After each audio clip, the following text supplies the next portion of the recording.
जनहित की खबरों के लिए हम बनेंगे आपकी आवाज। देखते रहिए उदय प्रभात न्यूज।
और 2017 में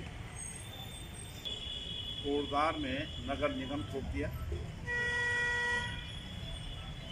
बड़े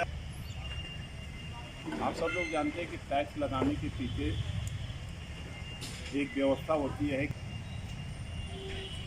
बिन मांगे आपको नगर निगम मिल गया, बिन मांगे आपको कागजी आप करों में राहत दीजिए।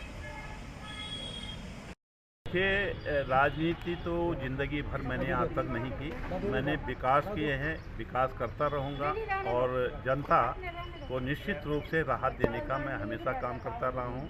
ये मेरे बारे में कहा भी जाता है और साथ ही ये भी कहना चाहता हूँ कि राजनीति मेरे न तो जहन के अंदर है और ना ही मेरे जो है शरीर के अंदर कहीं बसती है। जनता की सेवा करना मेरा लक्ष्य रहा है और जहाँ तक ये नगर निगम में करों को लगाए या थोपे जाने की बात है, ये माननीय मुख्यमंत्री यानी उत्तराखंड सरकार ने बहुत ज़ोर ज़ोर से चिल्ला कर कहा था कि वोट हमें दो और आपका 10 सालों तक कोई कर नहीं लगेगा। ये मैं नहीं, आप लोग समझा।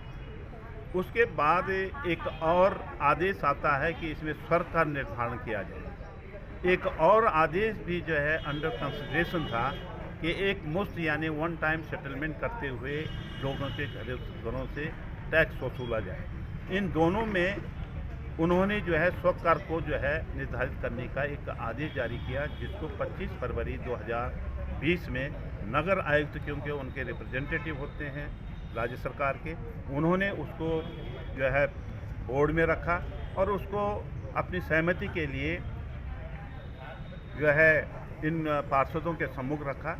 वो जो ये कहते हैं कि ये पास हो गया, वो पास नहीं हुआ था। नंबर 1, क्योंकि जब तक दूसरी बैठक में उसकी पुष्टि नहीं होती तब तक वो पास नहीं माना जाता है। ये किसी भी व्यक्ति से आप पूछ सकते हैं। अगली बैठक जब भी होगी उसकी पुष्टि होगी तब उसको लिया जाएगा। लेकिन उससे पहले ही एक और जो है उत्तराखंड सरकार द्वारा अधिसूचना जारी कर दी गई कि अब जो है विस्तारित क्षेत्र यानी 35 ग्राम सभाओं में अब आपको हाउस टैक्स तो नहीं देना पड़ेगा, लेकिन आपको वाणिज्यिक कर देना पड़ेगा, खाली पड़े भूखंडों पर देना पड़ेगा। और इस आशय का एक आदेश कैबिनेट में भी आया, जिसमें क्षेत्रीय विधायक भी थे और माननीय मंत्री भी मंत्री के हैसियत से बैठे थे और वहाँ पर सर्वसम्मति से यानी कि मंत्री और विधायक जी की भी सहमति थी कि कोटद्वार के दुकानदारों पर यानी जो सम्मिलित किए गांव हैं उन पर टैक्स लगना चाहिए और उसका आदेश जारी हो गया, जिसकी तरफ से थोपा जा रहा है महापौर के ऊपर। वो प्रस्ताव नगर आयुक्त के द्वारा प्रस्तुत किया गया, क्योंकि सरकार के तमाम प्रस्ताव नगर आयुक्त के द्वारा प्रस्तुत किए जाते हैं और वो प्रस्ताव अब उसका कोई औचित्य ही नहीं है, क्योंकि वो तो अब समाप्त हो गया। क्योंकि उसकी जगह दूसरा जो टैक्स जिसकी अधिसूचना जारी हो गई है वो स्वतः खत्म हो गया, तो उस पर तो चर्चा होनी ही नहीं चाहिए थी।